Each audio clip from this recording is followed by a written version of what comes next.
Politico obtained a PowerPoint presentation, and there's nothing as exciting, I should say, as a PowerPoint presentation. But this one's from the RNC Financial Leadership Meeting. The Republican Party has a secret weapon in the upcoming elections. The Joker, Cruella de Vil, and Scooby-Doo. Are they proper depictions of a president, the House Speaker, and the Senate Majority Leader?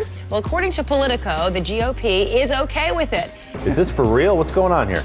It is, believe it or not. Is that the way to fundraise these days in politics? You simply lie about your opponents and you create hysteria among your supporters? So what will a political party look like in the future? You're telling me that the Republican National Committee, and I'm dead serious here, Chairman Michael Steele. Excuse me, Michael Steele.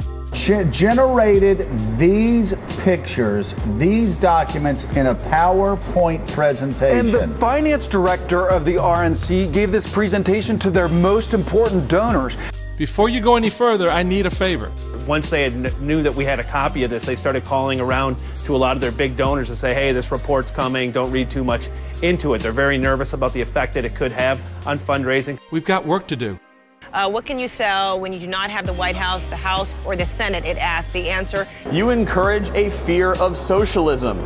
Also in there, it says for smaller donors, you should encourage fear, reactionary ideas, and visceral giving. If your goal really is to raise more money, and you've got special tricks to do it, like as Mike Allen was pointing out with tchotchkes or by getting them pictures with famous people, it doesn't work if the donors know that this is all part of a ploy. And if you're trying to sell Obama as a socialist, it doesn't work if the voters out there feel as if they're being manipulated, and if they feel as if this is just part of some PowerPoint presentation. So now that the cat's out of the bag, they're going to need to find a much better strategy, or at least a much better way of getting it out in the 2010 and 2012 elections. Time out. Steele is trying to distance himself from it. He's saying he didn't authorize it himself or use it himself, but his finance chair, who's one of the top officials at the RNC, did give the presentation. Excuse me, Michael Steele. It's hard to believe that Steele wouldn't have some idea of what strategy is going on. Now, I totally can see how he wouldn't have seen the presentation. He wouldn't have been present for any of this stuff. But the fact is, you know, this is his guy. This is his staff, and he's ultimately responsible for anything that happens.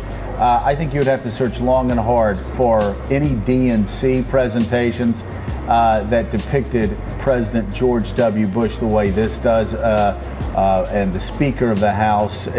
It's childish, first of all, but secondly, it is in such bad form and taste that whoever put this together should be fired from the RNC. As chairman of the RNC, I thank you.